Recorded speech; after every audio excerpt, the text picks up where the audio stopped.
it's very important to note that if you really go and research this, you'll find that your mahr has to be done in one of the 6 commodities. Actually, it used to be done in gold and silver. It can be called medieval rulings and stuff like that, but it is for a purpose. And it can be, yeah. And the other thing which is very important, I did a study, and I'll share it to you this afternoon on if the dollar was kept as gold, which was before August 1971 when President Nixon broke down the dollar gold relationship. You will see the impact on oil prices. As a matter of fact, today, if you were to apply the dollar as gold, do you know how much is a barrel of oil today would be? An ounce of gold should buy 2 barrels of oil.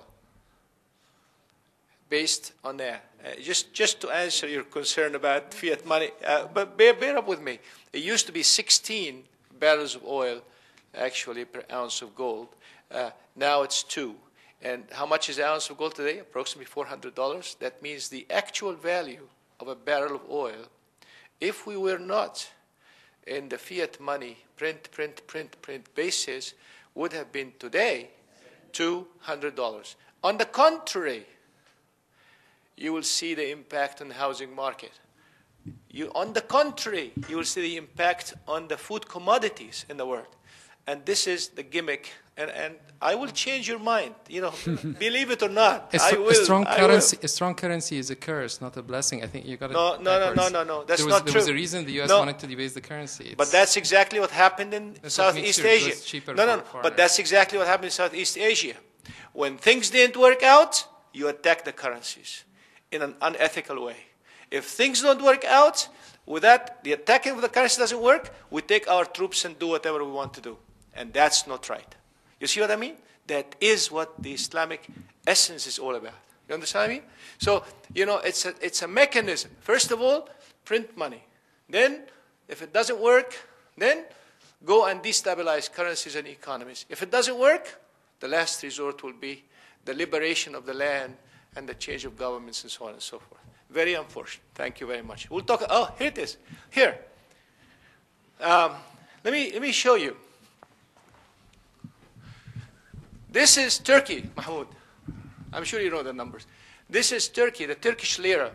When I went to Turkey doing business for the first time in 1992, a US dollar would exchange for 108,000 Turkish liras. In January 2002, it's 1.5 million liras. The same lira and the same dollar. Now, today, it went as high as 1.9 million liras and went down now to about 1.6, 1.8. Now, this is humongous. Now, of course, the generals in the army, the affluent people, they didn't care. Because why is that? Because they don't deal in liras, they deal in US dollars. Who is impacted the most? The farmers, the workers, and the poor people. They wake up in the morning and the government tells me, no, I'm very sorry. I forgot to tell you that I printed too much money. All right? I forgot to tell you that I have been indebted for this country and that country. And I know Abdullah Tag, used to run a plant in Turkey. He used to feed his labor breakfast, lunch, and dinner because they could not get food for themselves and their families. This is the hidden story that not too many people know about. This is the hidden story. He had to give food to the people because they could not even buy a loaf of bread because they trusted that government. Look at the rest of the countries. Indonesia, currency was devalued by 77%. Now it's 82%. And it goes in, actually, Egypt. At the time, 2002, it was 26%. Now it's over 50%. Next slide, please. And here is the slide that tells it all. And of course, I'm an amateur researcher, not the kind of researcher Mahmoud is. And I want to really get some of you students to study these series. And I'll be glad to provide you the numbers and analyze it and so on. If the dollar stayed as gold, this is the price of a house. if the dollar stayed, went as is, which is ounce of gold per house, and you will see how it is. Keep going. That's not important. Keep going. Next slide. Where is that? And this is the gold versus rough rice. This is per ounce of gold at $35 constant, which is the red one. You can see if we were to apply the dollar as a gold today, the price of rough rice would have come up all the way, and the country would have been enjoying that change in economic environment. But today, what happens? The price, in fact, went down. And that's why a lot of people in Thailand and in other countries, they are producing all of this rice. They are still poor. And they say, well, why are we poor? We're producing all of this rice. Why are we poor?